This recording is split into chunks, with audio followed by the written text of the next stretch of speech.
Hello నేను శేషరావు.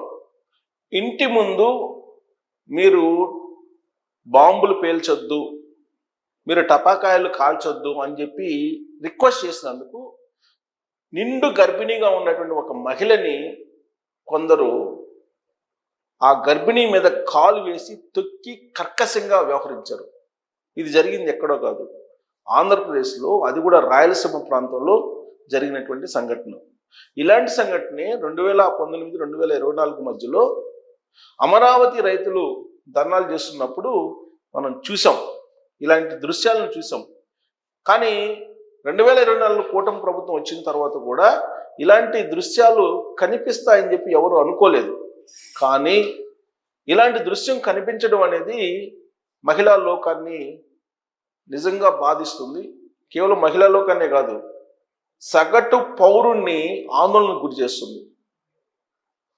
మహిళా సంఘాలు రెస్పాండ్ అయ్యాయి, అలాగే ఆంధ్రప్రదేశ్ మహిళా కమిషన్ కూడా రెస్పాండ్ అయ్యింది. కానీ ఆ మహిళని మళ్ళా యథాస్థితి స్థితికి తీసుకొచ్చే పరిస్థితి ఉందా అంటే, ఇప్పుడు కదిరి హాస్పిటల్లో చికిత్స పొందుతుంది. 7 నెలల గర్భిణి, కేవలం ఆవిడ గర్భిణీగా ఉండి అనారోగ్యంగా ఉంది, మీరు ఇక్కడ మందులు పేల్చొద్దు, టపాకాయలు కాల్చొద్దు అని చెప్పినందుకు ఆవిడ మీద పశువులు పడినట్టు పడి ఆవిడ గర్భం మీద తన్ని హాస్పిటల్ పాలు చేశారు ఆవిడ్ని. ఎందుకు చేశారో తెలుసా? జగన్మోహన్ రెడ్డి గారి జన్మదినం సందర్భంగా వాళ్ళు రోడ్ల వెంబడి టపాకాయలు కాలుస్తూ, వాళ్ళు రపరప గొడ్డళ్ళు, కత్తులు ప్రదర్శన చేస్తూ, వేట కొడవళ్ళతోటి ప్రదర్శన చేస్తూ టపాకాయలు కాలుస్తున్నటువంటి సందర్భంగా అక్కడ ఆ వాతావరణాన్ని జీర్ణించుకోలేక ఆ ఇంటి మీదకి వెళ్తుంటే, తన ఇంటి మీదకి వెళ్తుంటే ఇక్కడ మీరు కాల్చొద్దు అని చెప్పినందుకు జరిగినటువంటి సంఘటన. ఇంతకన్నా ఘోరమైనటువంటి సంఘటన ఉంటుందా? ఈ కూటమి ప్రభుత్వం చట్ట ప్రకారం కఠినంగా వ్యవహరిస్తుంది అని చెప్తూ ఉన్నారు. కానీ సంఘటనలు మాత్రం పునరావృతం అవుతూనే ఉన్నాయి. ఇలాంటివి గత 16 నెలల నుంచి రేపులు జరిగినా, మర్డర్లు జరిగినా, లేదా ఇలాంటి సంఘటనలు జరిగినా మనం చూస్తూనే ఉన్నాం. రౌడీ ఎలిమెంట్స్ బయటకు వచ్చి ఇష్టానుసారంగా చేస్తున్నారు. పోయేటువంటి వాళ్ళని పెట్రోల్ పోసి తగలబెట్టడం, నిద్రపోతున్నటువంటి వాళ్ళని పెట్రోల్ పోసి తగలబెట్టడం, బహిర్భూమికి వెళ్ళినటువంటి మహిళల మీద అత్యాచారాలు చేయటం, నిండు గర్భిణుల మీద దాడులు చేయటం, ఇలాంటివన్నీ చేస్తూ ఉన్నారు. దీనికి ఎవరు కారణం అని అంటే, నాకు ఉదయం విజయవాడ నుంచి ఒక జర్నలిస్ట్ ఫోన్ చేశారు, నా కొలీగ్. ఇంతకు ముందు అతను ఫోన్ చేసి ఏంటి సంఘటన ఏంటి, మంగళగిరిలో ఒక రేప్ జరిగింది, ఒక ముస్లిం మహిళ మీద రేప్ చేశారు, బాలిక మీద. దాని గురించి అతను మాట్లాడుతూ ఇలాంటి రేపుల్ని, ఇలాంటి మర్డర్లు చేయటాన్ని, ఇవన్నీ కూడా కావాలని కొంతమంది ప్రేరేపిస్తున్నారని చెప్పి అతను నాకు చెప్తే నేను ఆశ్చర్యపోయా. అదేంటి అలాంటి ఎవరు ప్రేరేపిస్తారు అని అంటే, గంజాయి బ్యాచ్ ఉంది రాష్ట్రంలో, డ్రగ్స్ బ్యాచ్ ఉంది, దీనికి నాయకులు కొంతమంది, వైట్ కాలర్ నాయకులు కొంతమంది ఉన్నారు, వాళ్ళు ప్రోత్సహిస్తున్నారు. రాష్ట్రంలో లా అండ్ ఆర్డర్ లేకుండా చేయడానికి, రాష్ట్రంలో అల్లకొలను సృష్టించడానికి కొంతమంది కుట్ర పడుతున్నారు. దాంట్లో భాగంగానే ఇలాంటివన్నీ జరుగుతున్నాయని చెప్తున్నారు.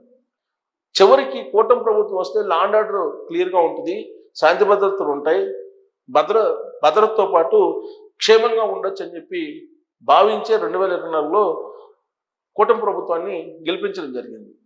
కానీ ప్రభుత్వం ఉన్నప్పటికీ కూడా తెర వెనుక కొంతమంది ప్రోత్సాహం ఉండడంతో వైట్ కలర్ రౌడీలు పెరిగిపోయి గత ప్రభుత్వం తాలూకు వాసనలతోటి కంటిన్యూ అవుతున్నారు. లేడీ డాన్లు తయారవుతున్నారు. ఆ లేడీ డాన్లతో పాటు రౌడీ షీటర్లు, అసాంఘిక శక్తులు, ఇవన్నీ కూడా బయటకి వచ్చి ఇలాంటి కార్యక్రమాలు చేస్తున్నారు అనేది నాకు విజయవాడ నుంచి నా కొలీగ్ షేర్ చేసినటువంటి అంశం. నేనైతే నమ్మలేకపోయా. ఇలాంటివి ప్రోత్సహిస్తుంటారా, రేప్ చేయని చెప్పి, మర్డర్ చేయని చెప్పి ప్రోత్సహిస్తుంటారా అని అంటే, అవును, సమాజంలో అల్లకొల్లాలను చేయడానికి ఇలాంటివి చేస్తున్నారు కొంతమంది అని చెప్పి అతను నాతోటి అభిప్రాయాన్ని షేర్ చేసుకున్నాడు. ఆ తర్వాత నేను ఈ న్యూస్ చూశాను. ఈ న్యూస్ చూస్తే నిజమేనేమో, ఇలాంటివి చేస్తున్నారేమో, ఇలా వ్యవహరిస్తున్నారేమో అనిపిస్తుంది. సో ఏంటి ఆ న్యూస్ అని అంటే, చూడండి, గర్భిణి గొంతు నొక్కి కడుపుపై తన్ని జగన్ పుట్టినరోజు వేడుకల పేరిట అరాచకం. శ్రీ సత్యసాయి జిల్లాలో అమానవీయ ఘటన. ఏలూరు జిల్లాలోనూ రెచ్చిపోయిన శ్రేణులు. పోలీసులు కాలర్ పట్టుకున్న నలుగురు. పోలీసులు కాలర్ పట్టుకున్నారంట. జనరల్గా వీళ్ళకి సోయి ఉంటే పోలీసులు కాలర్ పట్టుకోరు ఎవరు. ఈ గంజాయి మత్తులో ఉన్నో లేదా డ్రగ్స్ తీసుకున్నో అలా వ్యవహరిస్తుంటారు. రక్తాభిషేకాలు, రప్పరప్ప కార్యకర్తలపై చర్యలు. చిత్తూరు ఉమ్మడి అనంతలో 34 మంది కేసులు. గర్భిణీ సంధ్యారాణిని పరామర్శిస్తున్న కదిరి ఎమ్మెల్యే కందికుంట వెంకట ప్రసాద్. ఈ అమ్మాయి గర్భిణి కేవలం అమ్మాయి అన్నదే లేదు. ఇక్కడ వద్దు, మీరు పక్కకి వెళ్ళి మీ బాణాసంచా కాల్చుకోండి అని చెప్పినందుకు అమ్మాయి మీద దాడి చేశారు. టపాసులు మొత్తం ఇబ్బంది అన్నందుకు వైసీపీ మూకల దాష్టీకం. ఇక్కడ చూడండి, ఇది న్యూస్. రప్పరప్ప గంగమ్మ జాతర అంటూ రెచ్చిపోతున్న వైసీపీ నేతలు, కార్యకర్తలు తమ అధినేత జగన్ పుట్టిన సందర్భంగా శాడిజాన్ని ప్రదర్శించారు. టపాసులు పేల్చొద్దు, నాకు ఇబ్బందిగా ఉందని అడిగిన 7 నెలల గర్భిణిపై దౌర్జన్యానికి దిగారు. ఆమె గొంతు పట్టుకొని కడుపుపై కాలుతో తన్నారు. దీంతో ఆమె ఆసుపత్రి పాలైంది. ఈ అమానవీయ ఘటన సత్యసాయి జిల్లా తనకల్లు మండలం ముత్యాలవారపల్లి గ్రామంలో ఆదివారం రాత్రి చోటు చేసుకుంది. ఎస్ఐ గోపి తెలిపిన మేరకు మాజీ సీఎం జగన్ పుట్టినరోజు వేడుకల సందర్భంగా గ్రామంలో వైసీపీ నాయకులు బాణాసంచా పేల్చుతూ సంబరాలు చేసుకున్నారు. ఆ భారీ శబ్దాల దాడికి తీవ్రంగా ఇబ్బంది పడిన గిరీష్ బాబు భార్య అయిన 7 నెలల గర్భిణి సంధ్యారాణి తమ ఇంటి వద్ద బాణాసంచా కాల్చవద్దని వైసీపీ నేతలను కోరారు. దీంతో వైసీపీ వర్గీయులు గొడవకు దిగారు. రోడ్డు మీ నాయన్న అంటూ దూషిస్తూ అజయ్ దేవ్ అనే వైసీపీ నాయకుడు సంధ్యారాణి గొంతు పట్టుకుని కడుపు మీద కాలితో బలంగా తన్నాడు. దీంతో ఆమె కుప్పగూలిపోయింది. కుటుంబ సభ్యులు వెంటనే ఆమెను 108లో తనకల్లు ప్రభుత్వ ఆసుపత్రికి తరలించారు. పరీక్షించిన వైద్యులు స్కానింగ్ చేయాలని కదిరి ప్రభుత్వ ఆసుపత్రికి పంపించారు. ప్రస్తుతం బాధితురాలు కదిరి ఆసుపత్రిలో చికిత్స పొందుతున్నారు. తన కడుపులోని శిశువు రాత్రి నుంచి కదలడం లేదని సంధ్యారాణి కన్నీరు పెట్టుకున్నారు. బాధితురాలి ఫిర్యాదు మేరకు పోలీసులు కేసు నమోదు చేశారు. బాధితురాలు సంధ్యారాణిని కదిరి ఎమ్మెల్యే కందికుంట వెంకట ప్రసాద్ సోమవారం పరామర్శించారు. ఆందోళన చెందవద్దని అండగా ఉంటామని హామీ ఇచ్చారు. మెరుగైన వైద్యం అందించాలని వైద్యులు సూచించారు. దాడి చేసిన వారిని చట్ట ప్రకారం శిక్షించాలని పోలీసులు కోరారు. అసలు దాడే జరగకుండా ఉండాలి కదా. దాడి జరిగిన తర్వాత పరామర్శించడం ఇవన్నీ కామనే. ఇప్పుడు ఆవిడ కడుపులో బిడ్డ కదలట్లేదని ఆందోళన ఉంది. 7 నెలలు గర్భిణి, కడుపులో బిడ్డ కదలట్లేదు అంటే ఎంత బలంగా తన్ని ఉంటారు వాళ్ళు. మరి దానికి ఏంటి శిక్ష ఏంటి? వారిపై కఠిన చర్యలు తీసుకోండి. మహిళా కమిషన్ కఠిన చర్యలు తీసుకోమంటారు. అసలు ఈ 16 నెలల నుంచి తొలి రోజుల్లోనే పెట్రోల్ పోసి కాల్చినటువంటి వాళ్ళని శిక్షించినట్టయితే కఠినంగా ఇలాంటి పునరావృతం కావు. సత్యసాయి జిల్లాలో గర్భిణీపై దాడి ఘటనపై రాష్ట్ర మహిళా కమిషన్ చైర్పర్సన్ రాయపాటి శైలజ ఆగ్రహం వ్యక్తం చేశారు. గర్భిణీపై దాడికి పాల్పడిన వారిపై వెంటనే చర్యలు తీసుకోవాలని జిల్లా ఎస్పీని సోమవారం ఆదేశించారు. జగన్ పుట్టినరోజు వేడుకల పేరిట టపాసులు పేల్చడమే కాకుండా గర్భిణి అని తెలిసినా ఆమెపై దాడికి పాల్పడ్డ సిగ్గుచేటు అన్నారు. ఇలాంటి క్రూరత్వాన్ని ఎట్టి పరిస్థితులను ఉపేక్షించమని స్పష్టం చేశారు. ఘటనపై జిల్లా ఎస్పీతో ఫోన్లో మాట్లాడి పూర్తి వివరాలు తెలుసుకున్నట్టు తెలిపారు. రక్తాభిషేకం 34 మంది కేసులు. జగన్ పుట్టినరోజు వేడుకల్లో మూగజీవాలను బలి ఇచ్చి ఫ్లెక్సీలకు రక్తాభిషేకం చేసిన వైసీపీ నాయకులపై పోలీసులు చర్యలు తీసుకున్నారు. మొత్తం 34 మందిపై కేసులు నమోదు చేశారు.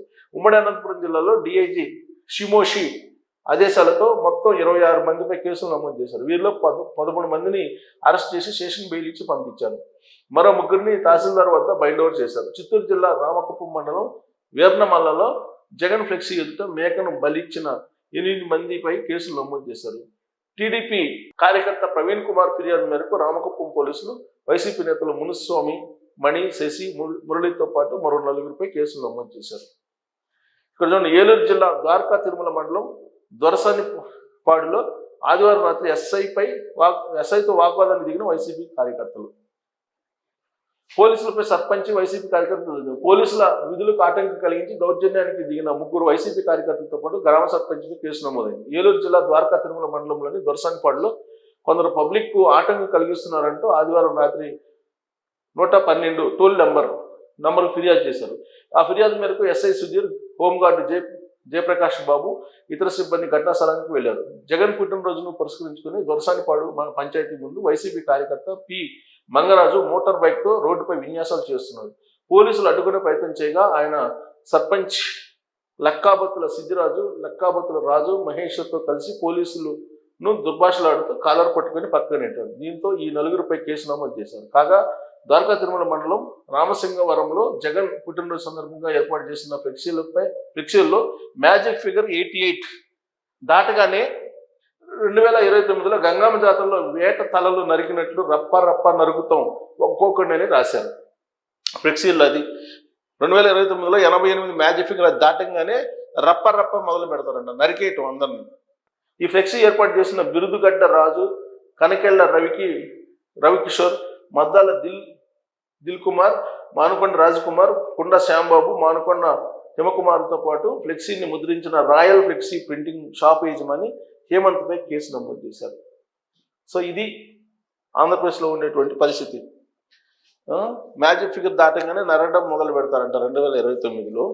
ఆంధ్రప్రదేశ్ ప్రజలు వీటన్నిటిని గుర్తించుకొని మీకు కావాలంటే జగన్మోహన్ రెడ్డి గారిని సపోర్ట్ చేయొచ్చు కానీ బట్ ఇవన్నీ గుర్తించుకోవాలి.